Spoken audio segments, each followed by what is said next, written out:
Hello my YouTube bros, this is Johnny Mo coming to you with a video Q&A on session number 3 on snow removal. We're going to try to make this the most comprehensive snow removal video ever. So we're going to answer about 4 or 5 questions. We're going to get right into it.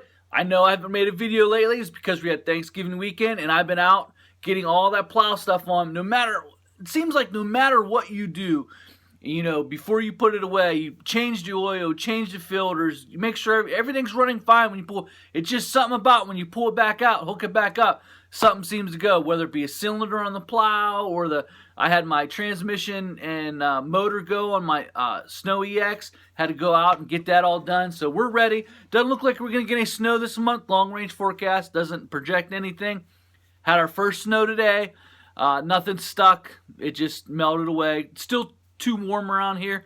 Yesterday's high was in the 40s and the 50s, and then it dropped down below 32. Snowed, but didn't stick. So let's get into these question and answer. I appreciate you giving me all these questions and answers. Love them. First question is, why did I switch from bag salt to bulk salt? Very simple, economics. Here's the deal. A pallet of salt is about 2,400 pounds. I would say about 1.25 tons of salt. It cost me about $2.20 a pallet.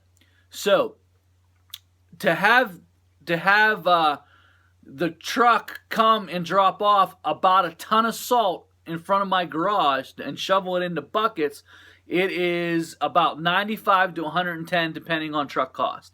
So I'm saving all that. We said, well, you gotta handle all that salt. You gotta shovel it into buckets. That's fine, because I had to drive up, put a couple pallets, put a pallet on my truck, drive it home, and to make 30 trips back and forth. Blah, blah, blah. I find it's easier just to shovel the salt. You're handling salt no matter what. I don't have a Bobcat. I don't have a skid steer. I'm not very huge in snow removal, but I do know some things about it. I like the bulk salt better just because it's treated. I think it's treated with liquid magnesium. It's a purple salt. And the regular bulk salt was actually between 75 and 85 a ton, which is even cheaper. But I choose to go with the treated salt. And the reason being is when it gets down to the negatives, like -5, your salt doesn't freeze. Where bulk salt will freeze, because when it's shipped here, it generally has a little bit of moisture on it. And that's the advantage that bag salt does have, is that it seems to stay a little bit drier. Here's where I had the problem. People will say, well, Johnny, just put the pallet in your truck and then use it as you need it. What happens is, you know, when it's not, it rains, it snows, it thaws, it get moisture back there, and then you'll get a couple bags that'll just be ruined from just clumps, just huge clumps in the bags. It never seems to work out, so you want to try to keep your salt as dry as possible. So basically, I went to bulk because it was, you know, well over $100 cheaper, and that's why I was able to come up with the formula in the buckets, where I said it was about between $2.25 and $2.50 a bucket. The next question I had is a very interesting one. I had a guy, you know, ask me this question, you know, do I have a minimum? Yes. My minimum is $35 to plow and $35 to salt. That's the minimum. I don't have very many at that, but I mean, we're talking about a 3,000-4,000 square foot lot. Boom, boom, in and out. So having a minimum is definitely a must. And he also asked, you know, how he has a loader that loads his, you know, he has a V-box. And he definitely told me, he said, yeah, I'm making money. I know I'm making money. I don't doubt that. I just think that you can make a little bit more money by watching how much salt you're putting in. What I would do is take a bucket, little fish weight thing, and put the bucket up. It's between 50 and 60 pounds of salt. Fill the buckets, your loader bucket up, until it's even at the top. And you'll get a roundabout average. So every time you do that, say that bucket weighs 750 pounds after you put the buckets in. So now you have an idea between 25 to 100 pounds, you know, because you don't want to, you know, just get out there and just start losing salt all over the place, not knowing how much you're using. Calibrate your lot. Go to that lot. It's 14,000 square foot. I need to put 10 pounds per thousand. That means I'm going to put 140 pounds of salt down. So hit that button, you know, try to see what you're using at the end of your route. You know, if you know that 750 pounds will do your whole route, then make sure if you have to come back and get some more, it means you're using a little bit more, or you need to tweak that. I like to know exactly what I'm putting out, because if you go too heavy, and I'm telling you, a lot of guys have no clue how much they're using. They just push a button. That looks good. That looks good. You're letting hundreds of dollars out your rear end a year. You know, $500-600 a year out your rear end because you're leaving tons of salt laying on the side of the road. You want to use that salt. So, answer that question. Is subcontracting a good thing to do? Absolutely. Bare minimum, you should be making $60 an hour. If someone's trying to pay you anything less than that and you're using your own vehicle, don't do it. Because you're going to tear your vehicle up to make someone else a lot of money. At least let them at least $60 an hour. I would not come out for anything less than $60 an hour. Now, I can tell you, when I first started, I subcontracted myself out using my snowblower. Local guy in town had a lot of sidewalks to do, and I would subcontract myself to him, and I made good money doing it. But then there comes a time where I think that you want to do stuff yourself, do things on your own terms, you know, because once that person gets stressed and the storm doesn't go quite their way, they start to do it. Well, where are you at? Where are you at? You can start snapping at you a little bit. And I just don't like that kind of a deal. I'd rather just do my own work. Subcontracting is a great way to break into the business, great way to learn how to plow. We have a very huge company here that actually has its own truck, hires drivers for about $15 an hour, and they just go up to the site where all the trucks are, and they get in and they dispatch them out. You can do that too. That's a great way to learn how to plow snow on someone else's dime. Just awesome. So I suggest doing that. I don't know about working for $15 an hour. I'm not sure about that, but that's what I think about subcontracting. Great way to break into the business. Great way to learn how to do it on someone else's dime. And also, it takes away from your liability. There's no liability on your end. Fixed prices versus hourly. Here's how I do this. I go in, so let's say I have a lot. It's $40 to plow it, $40 to salt it, and let's say there's $20 on the sidewalk work and $20 to salt the sidewalks. So that would be, what, $120 stop. It's 40, 40, 80 plus 20, 20, another 40. So that'd be 120. So I like to get places that allow me to do what I want to do. I want to come in there and clear it. Say we're getting 12 inches of snow, and I like to clear that a couple times. You know, I don't want to be trying to clear 12 inches of snow. Now, if I have to clear 12 inches of snow just because I have to, I'll do that, and I'll do it for the 120. But generally, I keep myself so light that I can come back and do 2, 3 more. You know what I mean? So I can say, okay, I made the first round, another 2 inches is falling, I'm coming back around, I'm going to clear that too.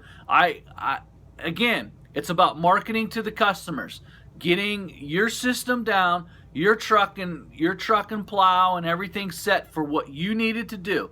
Now, when you're just getting in there, you get some churches and everyone wait for it to be over with. You know, obviously I'm going to charge them a little bit extra, you know, because they want you to wait. I don't like to wait, so I generally, if people say they have a trigger of 3 inches, sometimes I'll take them on, but listen, I really want to get in there and do it. Like if there's a ½ inch on the ground, I want to be able to go do it. I don't deal with triggers. So every time I come and drop the blade and lay salt, it's the price it is. So to answer that question, you know, homeowner driveways, I know there's places out there that actually you can go in and say, hey, listen, whether we get this amount of snow or not, I give you, this is the price. That's fine. That's, you know, that's good. I do per push. I like doing per push for driveways, but I have had some in the past where they would pay me throughout the year. And how I figured that out was the average snowfall rate on a 10-year period. Some years you'll make out, some years you won't, but it all washes over a 10-year period. So if you have the customer 5 years, generally you'll wash out. So we have about 30 events here. So times that, we have actually 19, actually average for night is 19 pushing events. So obviously you can do it that way. I don't know what your per year average, you have to look it up on the internet. It's the way I would go for that. So obviously that's a great way. Again, just to review, the trigger charge is when it's snowing for me. If it's snowing, I'm going out. And that just about settles that for me. That's my time, baby. I tell you what, man, we answered a lot of questions there. Hopefully all of those were right what you needed. One more question. Gotta remember all this stuff. The guy asked me about the ice melt thing where the liability falls back on them. What I do is if I go into a place and they say, listen, I don't want any ice melt. Well, I have them sign on the contract that they do not want ice melt. Because here's the thing. All right, so let's say a place opens up at 8 o'clock. You come in and you clear everything off. And what I do is I hit it with a layer of salt, and that clears it just for the day. That keeps it clear. But, you know, plowing is not going to get everything off the cement because there's different grooves and different things in a cement. So you'll have some leftover residue. The salt will take care of that residue. It'll melt it off. Traffic will help melt that. But what happens is when they say they don't want it, all of a sudden it's about 29 degrees. You get it off. The parking lot's still a little slick. And it's 29 degrees. It's going to take till about noon or something to melt all that off. Well, a slip and fall can happen in the meantime there. And so if they come back to you and say, hey, listen, we had a person, you opened them up at 7 o'clock in the morning. They had a slip and fall at 10, and you did your due diligence. You plowed the lot, and they're saying, hey, we had a slip and fall. Well, listen, you said you didn't want any ice melt, so I can't help that you didn't want the lot to be totally cleared. Now, I like people that hire me that want their lot cleared. When I say cleared, I mean the lot looks cleared. It's just wet. That's all it is. It's safe to walk on. But there are people out there, and I generally, as of right now, I don't have anyone that doesn't take salt. So having said that, I would encourage you breaking into the business. This is the liability part that people often overlook. Little things like that. Hey, we don't want salt. Like I had a company that did not want me. They were a city block, and they didn't want the furthest sidewalk done. So I actually drew a map on the contract, listed the street name, and drew the map saying, you do not want this done. So if someone goes on that side of the street and falls, and they come back, hey, listen, you know, I was walking on your sidewalk, I slipped and fell, I busted my knee up, I'm coming after you. Well, it's like, well, why didn't you do that, Johnny? Well, it says right here in the contract, you initialed it that you did not want any work done. You know, that sidewalk over there will cost you an additional $15 for me to go up and clear that lot, and then another $15 to salt it. And you turned that down, so this is what you have to do. These are the liability issues that you have to deal with, and I think it's very imperative. You know, some people say, you don't have to worry about that stuff. That's because you never got the phone call. That's because you never got the letter from the lawyer. And as soon as you start getting those, you don't need insurance. That's silly, Johnny. Don't worry. Once you get that phone call, then you realize that there's a lot more at stake. Now, if you're young, you're living at home, you don't have much in your name, obviously you're probably not going to care. But when you have things to lose, when you have a family, a house, trucks, you know, cars, and a little bit of money in your bank account, you start to think of these things a little bit more. So just be very diligent. Hope that answers your question about salting, subcontracting, bag versus bulk, liability, and trigger charges. So I don't charge by the hour. I don't do that. Subcontracting I would do. I have done in the past. But as you get a little bit bigger, you're going to be able to take on your own stuff and make more money. And that's the way I would handle it. That's my time, baby. Johnny, we were just power. I tell you what, man, we're giving you all the info, all the seeks in this series. It's a very good series. Thanks for tuning in, YouTube. See you in snow removal